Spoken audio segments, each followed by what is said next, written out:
ദൈവത്തിൻ്റെ പരിശുദ്ധമായ നാമം മഹത്വപ്പെടുമാറാകട്ടെ. ദൈവത്തിൻ്റെ വചനത്തിൻ്റെ ചില സത്യങ്ങളെ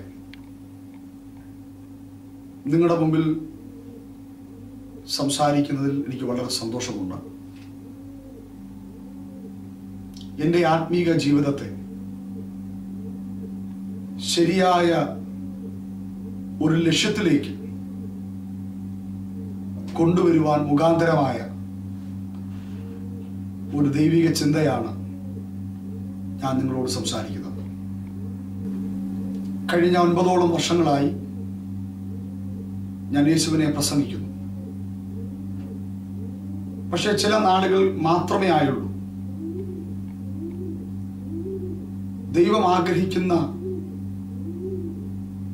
ഒരു വലിയ ലക്ഷ്യം എന്നെ കുറിച്ചുണ്ടെന്ന് ശരിക്കും ബോധ്യപ്പെടാൻ തുടങ്ങിയിട്ട്. ഒരു വ്യക്തിയുടെ ജീവിതത്തിലെ വിജയം എന്ന് പറയുന്നത് ആ വ്യക്തിയുടെ മുമ്പിൽ ഉണ്ടായിരിക്കുന്ന ഒരു വലിയ ലക്ഷ്യത്തെ പിന്തുടരുമ്പോഴാണ് ആ മനുഷ്യൻ വിജയിക്കപ്പെടുന്നത്. ലക്ഷ്യമില്ലാതെ യാത്ര ചെയ്യുന്ന അനേകരെ നാം കണ്ടിട്ടുണ്ട്.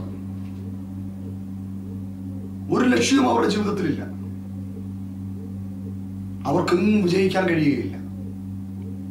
പ്രയോജനമില്ലാത്തൊരു ജീവിതത്തിന്റെ ഉടമകളായി അവരുടെ ആയുസ് നഷ്ടപ്പെടുകയാണ്. വിദ്യാഭ്യാസ മേഖലകളിലാകട്ടെ, ജോലി മേഖലകളിലാകട്ടെ, വലിയ ലക്ഷ്യങ്ങളുള്ളവർ വലിയ വിജയങ്ങൾ കൈവശമാക്കുന്നത് നാം പല നിലകളിൽ മനസ്സിലാക്കിയിട്ടുണ്ട്. കർത്താവ് എന്നോട് ഒരു ചോദ്യം ചോദിക്കാനിടയായി. നിന്റെ ആയുസ് കൊണ്ട്, നിന്റെ ജീവിതം കൊണ്ട് നിനക്ക് എന്ത് ലക്ഷ്യമാണുള്ളത്? ആ ചോദ്യത്തിന് എനിക്ക് വ്യക്തമായ മറുപടി കൊടുക്കുവാൻ കഴിയില്ല. അവിടെ കർത്താവ് എന്നോട് സംസാരിച്ചു. ഒരു ദൈവവചനം ഞാനതുമായി ബന്ധപ്പെട്ട് കർത്താവ് എനിക്ക് നൽകി. ഞാനത് വായിക്കുവാൻ കർത്താവിൽ ആഗ്രഹിക്കുന്നു. കൊരിന്ത്യർക്ക് എഴുതിയ 2-ാം ലേഖനം, അതിലെ 5-ാം അധ്യായം 14-15 വാക്യങ്ങൾ. അവിടെ ഇപ്രകാരം കാണുന്നു: ക്രിസ്തുവിന്റെ സ്നേഹം ഞങ്ങളെ നിർബന്ധിക്കുന്നു, എല്ലാവർക്കും വേണ്ടി ഒരുവൻ മരിച്ചിരിക്കെ എല്ലാവരും മരിച്ചു എന്നും ജീവിക്കുന്നവർ ഇനി തങ്ങൾക്കായിട്ടല്ല തങ്ങൾക്ക് വേണ്ടി മരിച്ച ഉയർത്തവനായിട്ട് തന്നെ ജീവിക്കേണ്ടതിന് അവൻ എല്ലാവർക്കും വേണ്ടി മരിച്ചു എന്ന് ഞങ്ങൾ നിർണയിച്ചിരിക്കുന്നു. ഈ വേദഭാഗം വളരെ ലളിതമായൊരു വേദഭാഗമാണ്. ഇതിൽ കൂടെ കർത്താവ് എന്നോട് പറഞ്ഞ ഒരു ദൈവിക ചിന്ത ഇപ്രകാരമാണ്: യേശുവിന് വേണ്ടി ജീവിക്കുക. Live four Jesus. യേശുവിന് വേണ്ടി ജീവിക്കുന്ന ഒരു നിലവാരത്തിലേക്ക് ഞാൻ എത്തിച്ചേരണമെന്ന് കർത്താവ് എന്നെ കുറിച്ച് സംസാരിച്ചു. യേശുവിന് വേണ്ടി ജീവിക്കുന്ന ഒരു തലമുറയെ ഉയർത്തിയെടുക്കണമെന്നും കർത്താവിനോട് സംസാരിച്ചു. കർത്താവിനോട് പറഞ്ഞു, നിന്റെ ലക്ഷ്യം പ്രസംഗമാകരുത്. നിന്റെ ലക്ഷ്യം കുറച്ച് വേദികളാകരുത്. നിന്റെ ലക്ഷ്യം നീ പ്രശസ്തനാകുന്നതാകരുത്. നിന്റെ ലക്ഷ്യം നീ കുറച്ച് യാത്രകൾ ചെയ്യുന്നതാകരുത്. നിന്റെ ലക്ഷ്യം യേശുവിന് വേണ്ടി ജീവിക്കുന്നതാകണം. ഈ ദിവസങ്ങളിൽ ഞാൻ ആ ട്രാക്കിലേക്ക് എത്താൻ തുടങ്ങുകയാണ്, അല്ലെങ്കിൽ എത്തിക്കൊണ്ടിരിക്കുവാൻ ആഗ്രഹിക്കുകയാണ്. ആ സമയം മുതൽ എൻ്റെ ആത്മീക ജീവിതത്തിൽ, എൻ്റെ ശുശ്രൂഷാ ജീവിതത്തിൽ, എൻ്റെ എല്ലാ മേഖലകളിലും സംഭവിക്കുന്ന മാറ്റങ്ങൾ വളരെ വ്യത്യസ്തമാണ്. അത് ഞാൻ അനുഭവിക്കുന്നു. അത് മറ്റുള്ളവരും ആ നിലവാരത്തിൽ എത്തണം എന്ന് ഈ സന്ദേശത്തിൽ കൂടെ കർത്താവ് ആഗ്രഹിക്കുന്നു. എന്താണ് ഇവിടെ വായിക്കുന്നത്? ക്രിസ്തുവിന്റെ സ്നേഹം ഞങ്ങളെ നിർബന്ധിക്കുന്നു. ക്രിസ്തുവിന്റെ സ്നേഹം ഞങ്ങളെ നിർബന്ധിക്കുന്നു. അത് ഇംഗ്ലീഷ് ട്രാൻസ്ലേഷൻ ഇങ്ങനെയാണ് കൊടുത്തിരിക്കുന്നത്: for the love of Christ control us. നിർബന്ധിക്കുന്നല്ല, കൺട്രോൾ ചെയ്യുന്നതാണ്, നിയന്ത്രിക്കുന്നു എന്നാണ്. എന്തു നിയന്ത്രിക്കുന്നു? യേശുവിന്റെ സ്നേഹം നിയന്ത്രിക്കുന്നു. നാം യേശുവിന്റെ സ്നേഹത്താൽ നിയന്ത്രിക്കപ്പെട്ടവരാകണം എന്ന് കർത്താവ് ആഗ്രഹിക്കുന്നു. നമുക്ക് നമ്മുടേതായൊരു നിയന്ത്രണമുണ്ട്. ആ നിയന്ത്രണമല്ല, യേശുവിന്റെ സ്നേഹത്താൽ നാം നിയന്ത്രിക്കപ്പെടുക. യേശുവിന്റെ സ്നേഹത്താൽ നിയന്ത്രിക്കപ്പെടുന്നവർക്ക് മാത്രമേ യേശുവിന് വേണ്ടി ജീവിക്കുവാൻ കഴിയുകയുള്ളൂ. പഴയ നിയമത്തിലും പുതിയ നിയമത്തിലും ഒരുപാട് വ്യക്തികളെ പരിചയപ്പെടുത്തുവാൻ ആഗ്രഹമുണ്ട്. ഞാൻ വളരെ വേഗത്തിൽ പറഞ്ഞു വിടാം. ലോത്ത്, പഴയ നിയമത്തിലെ മനുഷ്യനാണ് ലോത്ത്. ലോത്തിനെ നിയന്ത്രിച്ചത് ലോക സ്നേഹമായിരുന്നു. അവൻ യേശുവിന് വേണ്ടി ജീവിക്കുവാൻ കഴിയില്ല. യേശാവിനെ നിയന്ത്രിച്ചത് ഒരൂണിനു വേണ്ടിയുള്ള ജഡസുഖമായിരുന്നു. ആഖാനെ, ഗേഹസിയെ, യൂദയെ, അനന്യാസിനെ, സഫീറെ ഒക്കെ നിയന്ത്രിച്ചത് ദിവ്യാഗ്രഹമായിരുന്നു. അവർക്ക് ആ തലമുറയിൽ യേശുവിന് വേണ്ടി ജീവിക്കുവാൻ കഴിയില്ല. എന്നാൽ അതിൽ വ്യത്യസ്തരായ മനുഷ്യരുണ്ട്. ആ കാലഘട്ടങ്ങളിൽ ജീവിച്ചിരുന്നവർ. യോസഫ് നിയന്ത്രിക്കപ്പെട്ടത് യേശുവിന്റെ സ്നേഹത്തിലായിരുന്നു. മോശ നിയന്ത്രിക്കപ്പെട്ടത് ആ സ്നേഹത്തിലായിരുന്നു. ഇയ്യോബ് നിയന്ത്രിക്കപ്പെട്ടത് ആ സ്നേഹത്തിലായിരുന്നു. പൗലോസ് നിയന്ത്രിക്കപ്പെട്ടത് ആ സ്നേഹത്തിലായിരുന്നു. ഇവരെയൊക്കെ എടുത്ത് പരിശോധിച്ച് എല്ലാം ഛേദമെന്നെണ്ണ, എല്ലാം ചവറെന്നെണ്ണ. അതുകൊണ്ടാണ് അവർക്ക് ആ കാഴ്ചപ്പാടുകൾ ലഭിക്കുവാനിടയായത്. പിൻപിലൊരു തലമുറ ഒരു സമയത്ത് ഛേദമെന്നും ചവറെന്നും എണ്ണിയത് അത് പ്രാപിക്കാൻ വേണ്ടി, അത് നേടാൻ വേണ്ടിയുള്ള ഒരു വലിയ ഓട്ടത്തിലാണ് ഇന്നത്തെ ആത്മീക ലോകം. എന്താണ് അവിടെ സംഭവിച്ചത്?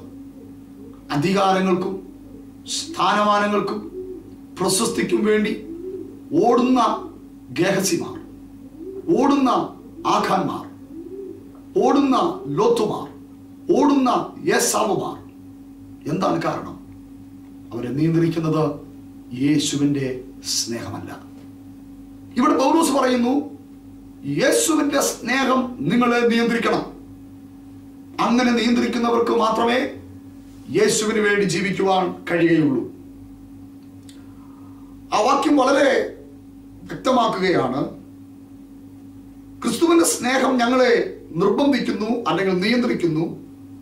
എല്ലാവർക്കും വേണ്ടി ഒരുവൻ മരിച്ചിരിക്കെ എല്ലാവരും മരിച്ചു എന്നും ജീവിക്കുന്നവർ ഇനി തങ്ങൾക്കായിട്ടല്ല. ആ വാക്യത്തിനാണ് നമ്മുടെ വിഷയത്തിന്റെ പ്രാധാന്യം. ജീവിക്കുന്നവർ ഇനി തങ്ങൾക്കായിട്ടല്ല, തങ്ങൾക്ക് വേണ്ടി മരിച്ച് ഉയർത്തവനായിട്ട് തന്നെ ജീവിക്കേണ്ടതിന്. ശ്രദ്ധിക്കുക, ആ വാക്യത്തിന്റെ അർത്ഥം എന്താണ്? നമുക്ക് വേണ്ടി കർത്താവ് മരിച്ചു, അത് വളരെ വ്യക്തമാണ്. അതെല്ലാവരും അംഗീകരിക്കുന്ന ഒരു കാര്യമാണ്. യേശു കർത്താവ് 2000 വർഷങ്ങൾക്ക് മുമ്പ് ഭൂമിയിൽ വന്നു.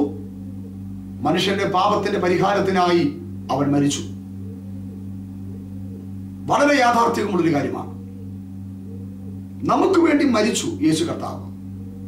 എന്നാൽ അടുത്ത വാക്യത്തിൽ പറയുന്നു, നമുക്ക് വേണ്ടി മരിച്ച കർത്താവിന് വേണ്ടി നാം ജീവിക്കണം.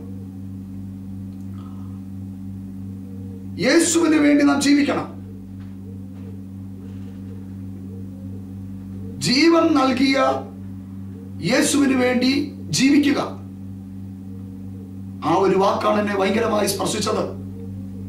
നമുക്ക് ജീവൻ നൽകിയ യേശുവിനു വേണ്ടി ജീവിക്കുക, ജീവൻ നൽകി യേശുവിന് വേണ്ടി മരിക്കുക വളരെ സന്തോഷകരമായ കാര്യമാണ്. നാം അത് കേട്ടിട്ടുണ്ട്.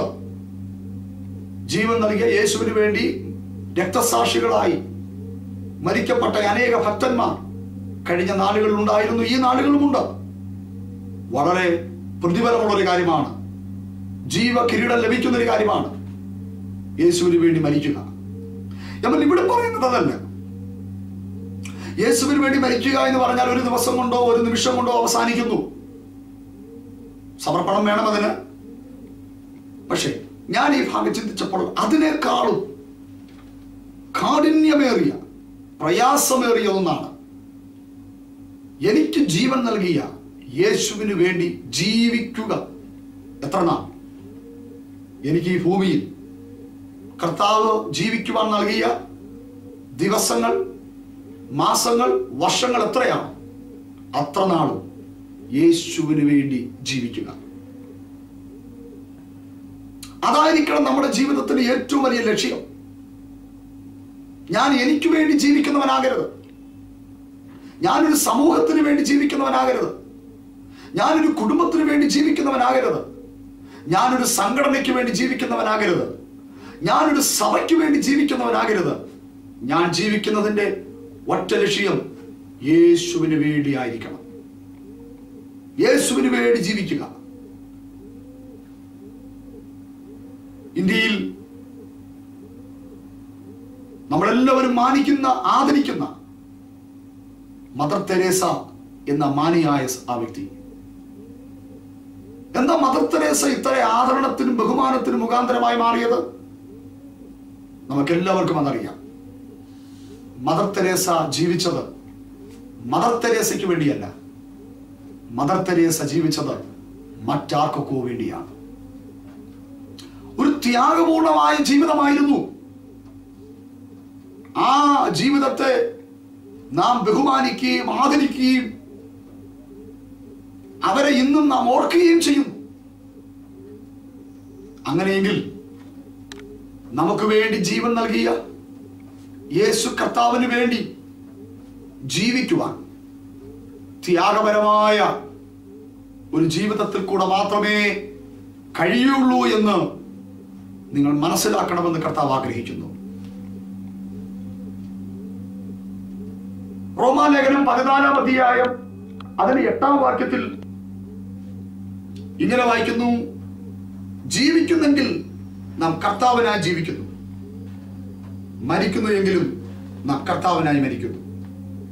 അതുകൊണ്ട് ജീവിക്കുന്നെങ്കിലും മരിക്കുന്നെങ്കിലും നാം കർത്താവിനുള്ളവർ തന്നെ. എന്താ വാക്യത്തിൽ പറയുന്നത്? കർത്താവിനായി ജീവിക്കുന്ന, യേശുവിനായി ജീവിക്കുന്നവരെ കുറിച്ച് അവിടെ പറയുകയാണ്. യേശുവിനായി ജീവിക്കുന്നവർ ഇവിടെ പറയുന്നു. അങ്ങനെ യേശുവിനായി ജീവിക്കുന്നവർ കർത്താവിനുള്ളവർ തന്നെ. ആരാ യേശുവിനുള്ളവർ? രക്ഷിക്കപ്പെട്ടവരാണോ? സ്നാനപ്പെട്ടവരാണോ? ചർച്ചിൽ മുടങ്ങാതെ ആരാധനയ്ക്ക് വരുന്നവരാണോ യേശുവിനുള്ളവർ? അല്ല. യേശുവിന് വേണ്ടി ജീവിക്കുവാൻ സമർപ്പിക്കപ്പെട്ട, സമർപ്പണമുള്ള ദൈവമക്കളെ കുറിച്ച് വചനം പറയുന്നു. അവരത്രേ കർത്താവിനുള്ളവർ.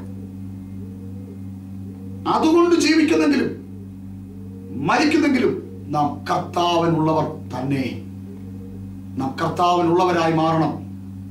അതിന് യേശുവിന് വേണ്ടി ജീവിക്കുവാൻ നാം തയ്യാറാകണം. ഫിലിപ്പിയ ലേഖനം 1-ാം അധ്യായം 21-ാം വാക്യത്തിൽ വായിക്കുന്നു: എനിക്ക് ജീവിക്കുന്നത് ക്രിസ്തുവും മരിക്കുന്നത് ലാഭവുമാകുന്നു. കർത്താവിന് വേണ്ടി ജീവിക്കുന്ന ഒരു വ്യക്തി അവന്റെ മരണത്തെ ഒരു വലിയ ലാഭമായിട്ടാണ്, ഒരു നേട്ടമായിട്ടാണ് അവൻ കാണുന്നത്. അവന്റെ മരണം അവന് വലിയ ലാഭമായി മാറുന്നു. അവന്റെ മരണം അവനൊരു പ്രയാസമായിട്ടല്ല മാറുന്നത്. അങ്ങനെയെങ്കിൽ ഈ ദൈവത്തിന്റെ വചനം കേൾക്കുമ്പോൾ നമ്മളുടെ ജീവൻ, നമുക്കുള്ളതൊന്നും നമുക്കൊരു വിലയുള്ളതായി തീരരുത്. പൗലോസ് അങ്ങനെ ഒരു മനുഷ്യനായിരുന്നു. അതുകൊണ്ട് തന്നെയാണ് ഉന്നത കുടുംബത്തിൽ ജനിച്ചവൻ, അനേക ബിരുദാനന്തര ബിരുദങ്ങൾ കയ്യിലുള്ളവൻ, കോടീശ്വര പ്രഭുവിന്റെ മകൻ, ന്യായപ്രമാണ ഗമാലിയന്റെ കാൽപാദത്തിൽ നിന്ന് പഠിച്ചവൻ, കർത്താവിന് വേണ്ടി അതെല്ലാം ഛേദമെന്നാണ് പൗലോസ് പറയും. ഞാൻ പൗലോസ് ആയിരിക്കുമ്പോഴും ഞാൻ അതെല്ലാം ഛേദമെന്ന് എണ്ണുന്നു എന്ന് പൗലോസ് പറഞ്ഞതിന്റെ അർത്ഥവും യേശുവിന് വേണ്ടി ജീവിക്കുവാൻ താൻ കാണിച്ച സമർപ്പണമാണ്. യേശുവിന് വേണ്ടി ജീവിക്കുക എന്ന് വെച്ചാൽ എന്താണ് അതിന്റെ കൂടെ അർത്ഥമാക്കുന്നത്? ഞാനൊരു വേദഭാഗത്തിലേക്ക് നിങ്ങളെ വളരെ വേഗത്തിൽ കൊണ്ടുപോകുവാൻ കർത്താവിൽ ശരണപ്പെടുകയാണ്. പത്രോസ് എഴുതിയ 1-ാം ലേഖനം 4-ാം അധ്യായം അതിന്റെ 2-3 വാക്യങ്ങൾ ഇപ്രകാരം വായിക്കുന്നു. ജഡത്തിൽ കഷ്ടമനുഭവിച്ചവൻ ജഡത്തിൽ ശേഷിച്ചിരിക്കും കാലം ഇനി മനുഷ്യരുടെ മോഹങ്ങൾക്കല്ല, ദൈവത്തിന്റെ ഇഷ്ടത്തിനത്രേ ജീവിക്കേണ്ടതിന് പാപം വിട്ടൊഴിഞ്ഞിരിക്കുന്നു. കാമാർത്ഥികളിലും മോഹങ്ങളിലും വീഞ്ഞുകുടിയിലും വെറുക്കൂത്തലിലും മദ്യപാനത്തിലും ധർമ്മവിരുദ്ധമായ വിഗ്രഹാരാധനയിൽ നടന്ന് ജാതികളുടെ ഇഷ്ടം പ്രവർത്തിച്ചുകൊണ്ട് കാലം പോക്കിയത് മതി. എന്താ ധന്യനായ പത്രോസ് അപ്പോസ്തലന് കർത്താവ് കൊടുത്ത വെളിപ്പാട്? യേശുവിന് വേണ്ടി ജീവിക്കുക എന്ന് വെച്ചാൽ എന്താണെന്ന് പത്രോസ് വളരെ ലളിതമായ ഭാഷയിൽ അവിടെ സംസാരിക്കുന്നു, അവിടെ രേഖപ്പെടുത്തിയിരിക്കുന്നു. ജഡത്തിൽ ശേഷിച്ചിരിക്കും കാലം എന്ന് വെച്ചാൽ ശരീരത്തിൽ ജീവിക്കുന്ന കാലം. അത് 10 വർഷമാകാം, 20 വർഷമാകാം, 30 വർഷമാകാം, 50 വർഷമാകാം, 70 ആകാം, 90 ആകാം, എത്ര കാലമാകട്ടെ. ഇനി മനുഷ്യരുടെ മോഹങ്ങൾക്കല്ല, ദൈവത്തിന്റെ ഇഷ്ടത്തിനത്രേ ജീവിക്കേണ്ടതിന് പാപം വിട്ടൊഴിഞ്ഞിരിക്കുന്നു. യേശുവിന് വേണ്ടി ജീവിക്കുക എന്ന് വെച്ചാൽ ഒറ്റ വാക്കിൽ പറഞ്ഞാൽ യേശുവിന്റെ ഇഷ്ടങ്ങൾക്കനുസരിച്ച്, യേശുവിന്റെ മാത്രം താല്പര്യങ്ങൾക്കനുസരിച്ച് ജീവിക്കുന്ന ഒരു ജീവിതം അത്രേ യേശുവിന് വേണ്ടി ജീവിക്കുക എന്ന് പറഞ്ഞാൽ. അവിടെ ആരുടെയും മോഹങ്ങൾക്ക് പ്രാധാന്യമില്ല, പാപത്തിന് അവിടെ പ്രാധാന്യമില്ല. കാമാർത്ഥിക്കും വീഞ്ഞുകുടിയിലും വെറുക്കൂത്തിലും മദ്യപാനത്തിനും വിഗ്രഹാരാധനയ്ക്കും ജാതികളുടെ ഇഷ്ടങ്ങൾക്കും പിന്നീട് അവിടെ പ്രാധാന്യമില്ല. കാരണം അവൻ ജീവിക്കുന്നത് യേശുവിന് വേണ്ടിയാണ്. അപ്പോൾ യേശുവിന് വേണ്ടി ജീവിക്കുക എന്ന് പറഞ്ഞാൽ യേശുവിന്റെ ഇഷ്ടത്തിന് ജീവിക്കുക, യേശുവിന്റെ മാത്രം ഇഷ്ടങ്ങൾക്ക് ജീവിക്കുക. അതല്പം പ്രയാസമുള്ളൊരു കാര്യമല്ലേ? അവിടെ നമ്മുടെ ഇഷ്ടങ്ങൾക്ക് പ്രാധാന്യമില്ല, നമ്മുടെ ഇഷ്ടങ്ങൾക്ക് അവിടെ അർത്ഥമില്ല. നമ്മുടെ ജീവിതത്തിന്റെ സമസ്ത മേഖലകളിൽ യേശുവിന്റെ ഇഷ്ടം മാത്രമേ ആ വ്യക്തിയിൽ നിവൃത്തിയാകാൻ കഴിയൂ. അങ്ങനെ ഒരു നിലവാരത്തിലേക്ക് എത്തിച്ചേരുന്നവർക്ക് മാത്രമേ യേശുവിന് വേണ്ടി ജീവിക്കുവാനായി കഴിയുകയുള്ളൂ. അങ്ങനെ ഒരു ആത്മീക ജീവിതത്തിലേക്ക് എത്തുവാൻ കർത്താവ് നമ്മളെ കുറിച്ച് ആഗ്രഹിക്കുന്നു. ഒരുപാട് കാര്യങ്ങൾ പറയുവാൻ ആഗ്രഹമുണ്ടെങ്കിലും ഞാൻ അതിലേക്കൊന്നും പോകുവാൻ ആഗ്രഹിക്കുന്നില്ല. ഉൽപ്പത്തി പുസ്തകം 5-ാം അധ്യായം 23-24 വാക്യങ്ങൾ വായിക്കുമ്പോൾ ഒരു മനുഷ്യനെ കാണാം, പേര് ഹാനോക്ക്. 365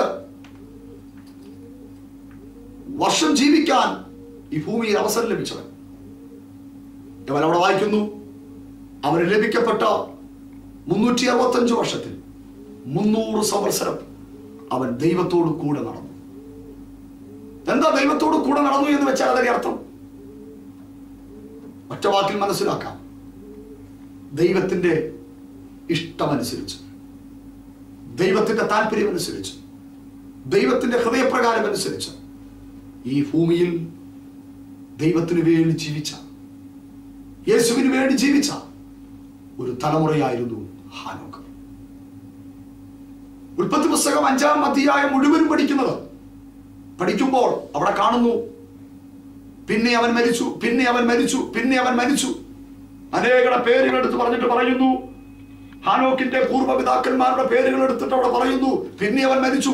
ഒരു ശവപ്പറമ്പായിട്ടാണ് ഉൽപ്പത്തി പുസ്തകം 5-ാം അധ്യായം കാണുന്നത്. എന്നാൽ ആ ശവപ്പറമ്പിനകത്ത് പെടാത്ത ഒരു മനുഷ്യൻ മാത്രമേ ഉള്ളൂ, ഹാനോക്ക്. ഹാനോക്കിനെ കുറിച്ച് ഇങ്ങനെ പറയുന്നു, അവൻ ദൈവത്തോട് കൂടെ നടന്നു, ദൈവം അവനെ എടുത്തുകൊണ്ടതിനാൽ കാണാതായി. എല്ലാവരും മരിച്ചു മരിച്ചു മരിച്ചു എന്ന് പറയുന്ന ശവപ്പറമ്പിന് തുല്യമായ ഉൽപ്പത്തി പുസ്തകം 5-ാം അധ്യായത്തിൽ ദൈവത്തോട് കൂടെ നടന്നവൻ, ദൈവത്തിന് ഇഷ്ടമനുസരിച്ച് നടന്നവൻ, ദൈവത്തിന് വേണ്ടി നടന്നവൻ, ദൈവത്തിന് വേണ്ടി ജീവിച്ചവൻ, യേശുവിന് വേണ്ടി ജീവിച്ച ഒരു തലമുറയെ കുറിച്ച് അവിടെ പറയുന്നു. അവൻ മരിച്ചെന്നല്ല, അവൻ മരണം കാണാതെ എടുക്കപ്പെട്ടു. മറ്റുള്ളവർക്ക് ലഭിക്കാത്ത ഒരു ശ്രേഷ്ഠകരമായതും ഒരു ഉന്നതകരമായ ഒരു അനുഭവം ഹാനോക്കിന്റെ ജീവിതത്തിൽ ലഭ്യമായത് എന്തുകൊണ്ട്? ആ തലമുറയിൽ അവൻ ദൈവത്തിന് വേണ്ടി ജീവിക്കുവാൻ തീരുമാനിച്ചു. അതുപോലൊരു മനുഷ്യനല്ലേ നോഹ. തന്റെ തലമുറയിൽ ആരും നിഷ്കളങ്കതയോടും നീതിയോടും കൂടെ മടക്കാതിരിക്കുമ്പോൾ വചനത്തിൽ ഇങ്ങനെ വായിക്കുന്നു, തന്റെ തലമുറയിൽ താൻ നീതിവാനും നിഷ്കളങ്കനുമായി ദൈവത്തോട് കൂടെ നടന്നു. അതുകൊണ്ട് എന്ത് സംഭവിച്ചു? ആ തലമുറയിൽ ദൈവം ആരെയും ഏൽപ്പിക്കാത്ത ഒരു വലിയ പെട്ടകം പണി നോഹയെ ദൈവം ഏൽപ്പിച്ചു. ഒരു വലിയ ഉത്തരവാദിത്വം നോഹയെ ദൈവം ഏൽപ്പിച്ചു. ഒരു ചെറിയ ഉത്തരവാദിത്വമല്ല. ഒരു പെട്ടകം പണിയാനുള്ള യാതൊരു അറിവുകളും നോഹയ്ക്കില്ല. പക്ഷെ ഏൽപ്പിച്ചവൻ എല്ലാത്തിന്റെയും ജ്ഞാനത്തിന്റെ ഉറവിടമായിരുന്നു. ഒരു വലിയ ദൗത്യം നോഹയെ ഏൽപ്പിച്ചു. അനേകരെ വിടുവിക്കുവാൻ, അനേകരെ രക്ഷിക്കുവാൻ, അനേകരെ ഉദ്ധരിക്കുവാൻ, നാശത്തിൽ നിന്ന് വിടുവിച്ചെടുക്കുവാൻ. നാശത്തിന്റെ മഴ വരുന്നതിന് മുൻപേ അവരെ പെട്ടകത്തിൽ കയറ്റേണ്ടതിന് വലിയൊരു ദൗത്യം ദൈവം ആ തലമുറയിൽ ഏൽപ്പിച്ചു. എന്താണ് കാരണം? ഒറ്റ കാരണം മാത്രമാണ്, ദൈവത്തിന് വേണ്ടി ജീവിക്കുവാൻ തീരുമാനിച്ച മനുഷ്യൻ. പുതിയ നിയമത്തിലേക്ക് വരുമ്പോൾ കർത്താവിന് വേണ്ടി ജീവിക്കുവാൻ സമർപ്പിക്കപ്പെട്ട മനുഷ്യനാ നമ്മൾ കഴിഞ്ഞ നിമിഷങ്ങളിൽ കേട്ട ധന്യനായ പൗലോസ്. തനിക്കൂടുതൽ ഛേദമെന്ന് എണ്ണി കർത്താവിന് വേണ്ടി മാത്രം ജീവിക്കുവാൻ സമർപ്പിക്കപ്പെട്ടവൻ. ഒരുപാട് കഷ്ടതകൾ, മറ്റപ്പോസ്തലന്മാരിൽ വ്യത്യസ്തമായ ഒരുപാട് പ്രശ്നങ്ങളിൽ കൂടെ, ഒരുപാട് കഷ്ടതകളിൽ കൂടെ സഞ്ചരിക്കപ്പെട്ട ഒരു മനുഷ്യനാണ് പൗലോസ്. പക്ഷെ എനിക്ക് വളരെ സന്തോഷമുണ്ട്, മറ്റൊരു അപ്പോസ്തലനും ചെയ്യാത്ത അതിശക്തമായ പ്രവർത്തികൾ, അനേക സഭകൾ സ്ഥാപിക്കുവാൻ, അനേക തിമോഥെയോസുമാരെ ജനിപ്പിക്കുവാൻ ആ തലമുറയിൽ പൗലോസിനെ ദൈവം എഴുന്നേൽപ്പിക്കുവാനിടയായി. എന്താണ് തന്നെയല്ല കാരണം? ഇവർക്കെല്ലാം ഒരു ലക്ഷ്യമുണ്ടായിരുന്നു. അവരുടെ ലക്ഷ്യം ഒന്ന് മാത്രമാണ്, live for Jesus, യേശുവിന് വേണ്ടി ജീവിക്കുക. ഈ സമയം, ഈ ദൈവജന സന്ദേശം നിങ്ങൾ കേൾക്കുമ്പോൾ നിങ്ങൾ ലക്ഷ്യത്തിൽ നിന്ന് അന്യപ്പെട്ടു പോയിരിക്കുന്നു എന്ന് ഒരു നിമിഷം നിങ്ങൾക്ക് മനസ്സിലാക്കാൻ കഴിയുമോ? നിങ്ങൾക്കതിന് കുറ്റബോധം ഉണ്ടാകുന്നുണ്ടോ? നിങ്ങളൊരു പക്ഷേ കർത്താവിനെ ശുശ്രൂഷ ചെയ്യുന്ന ദൈവദാസന്മാരായിരിക്കാം, കർത്താവിനെ ആരാധിക്കുന്ന വിശ്വാസികളായിരിക്കാം, ദൈവമക്കളായിരിക്കാം, ക്രിസ്ത്യാനികളായിരിക്കാം, അല്ല നിങ്ങൾ വേറെ ഏത് മതസ്ഥരുമായിരിക്കാം. എന്നാൽ ഈ സമയം നിങ്ങൾക്കൊരു നിമിഷം സമർപ്പിക്കാൻ കഴിയുമോ? കർത്താവേ, ഞാൻ എനിക്ക് വേണ്ടി ജീവിച്ചു, ഞാൻ മറ്റാർക്കൊക്കെയോ വേണ്ടി ജീവിച്ചു. ഒരു ത്യാഗപൂർണമായ ജീവിതത്തിന് ഇതുവരെയും എനിക്ക് കഴിഞ്ഞിട്ടില്ല. എനിക്ക് ജീവൻ നൽകിയ നിനക്ക് വേണ്ടി ജീവിക്കുവാൻ എനിക്കിതുവരെയും കഴിഞ്ഞിട്ടില്ല. ഈ പകൽ, ഈ സമയം ഞാനതിനായി സമർപ്പിക്കുന്നു എന്നൊരു നിമിഷം നിങ്ങളായിരിക്കുന്ന സ്ഥാനത്ത് നിങ്ങൾക്ക് പ്രാർത്ഥിക്കുവാൻ കഴിയുന്നെങ്കിൽ, നിങ്ങൾക്ക് വേണ്ടി അത്ഭുതങ്ങൾ ചെയ്യുവാൻ ഇന്നും എൻ്റെ കർത്താവ് സർവശക്തൻ. ഹാനോക്കിന് വേണ്ടി പ്രവർത്തിച്ചതുപോലെ, പൗലോസിന് വേണ്ടി പ്രവർത്തിച്ചതുപോലെ ഈ തലമുറയിൽ എനിക്കും നിങ്ങൾക്ക് വേണ്ടി പ്രവർത്തിപ്പാൻ എൻ്റെ കർത്താവ് സർവശക്തനാണ്. എത്ര പേർ അതിനായി സമർപ്പിക്കപ്പെടും?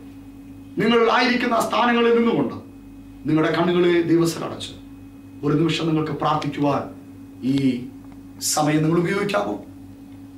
ഒരു നിമിഷം ശാന്തമായി നിങ്ങൾക്ക് പ്രാർത്ഥിക്കുവാൻ കഴിയുമോ? Thank you Jesus, hallelujah. എനിക്കൊരു ലക്ഷ്യമുണ്ട്, എനിക്കൊരു ലക്ഷ്യമുണ്ട്, എനിക്കൊരു ലക്ഷ്യമുണ്ട്. ഞാൻ ജീവിക്കുന്നെങ്കിലും മരിക്കുന്നെങ്കിലും യേശുവിന്. എനിക്കൊരു ലക്ഷ്യമുണ്ട്, ഇനിയുള്ള എൻ്റെ ആയുസ് മുഴുവൻ യേശുവിന് വേണ്ടി ജീവിക്കുക. ആ ജീവിതത്തിന്റെ ഭാഗമായി തീരുവാൻ ഞാൻ എന്നെ ഈ സമയം ഏൽപ്പിക്കുന്നു. യേശുവിൻ നാമത്തിൽ ഈ ദൈവവചനം കേൾക്കുന്നവരുടെ മേൽ അസാധാരണമായ ദൈവശക്തി ഇറങ്ങട്ടെ, അസാധാരണമായ അഭിഷേകം ഇറങ്ങട്ടെ, അസാധാരണമായ ദൈവീക നിറവിപ്പോൾ വെളിപ്പെട്ടു വരട്ടെ. കർത്താവേ, അവരുടെ ശുശ്രൂഷകളിൽ ഒരു പുതിയ തുടക്കം ഇന്ന് കർത്താവ് തുറക്കണമേ. അവരുടെ ആത്മീക ജീവിതത്തിൽ ഒരു പുതിയ തുടക്കം ഇന്ന് കർത്താവ് തുറക്കണമേ. യേശുവിൻ നാമത്തിൽ അവരെ യേശുവിന് വേണ്ടി ജീവിക്കുവാൻ കഴിയാത്ത നിലകളിൽ അവരെ ബന്ധിച്ചിരിക്കുന്ന എല്ലാ ലോക സ്നേഹവും, എല്ലാ ദിവ്യാഗ്രഹവും, എല്ലാ ജഡമോഹങ്ങളും യേശുവിന്റെ നാമത്തിൽ ഉടഞ്ഞു പോകുവാൻ അധികാരത്തോടെ പ്രാർത്ഥിക്കുന്നു. ഇപ്പോൾ നിന്റെ സാന്നിധ്യം ഇറങ്ങുന്നതിനായി സ്തോത്രം. അത്ഭുതങ്ങൾ ജീവിതത്തിൽ ചെയ്യുന്നതിനായി സ്തോത്രം. വലിയ മാറ്റങ്ങൾ ഇപ്പോൾ മുതൽ സംഭവിക്കുന്നതിനായി നന്ദി പറയുന്ന കർത്താവേ, നീ അങ്ങനെ ചെയ്തിരിക്കാൻ സ്തോത്രം. യേശുവിൻ നാമത്തിൽ തന്നെ. ആമേൻ, ആമേൻ.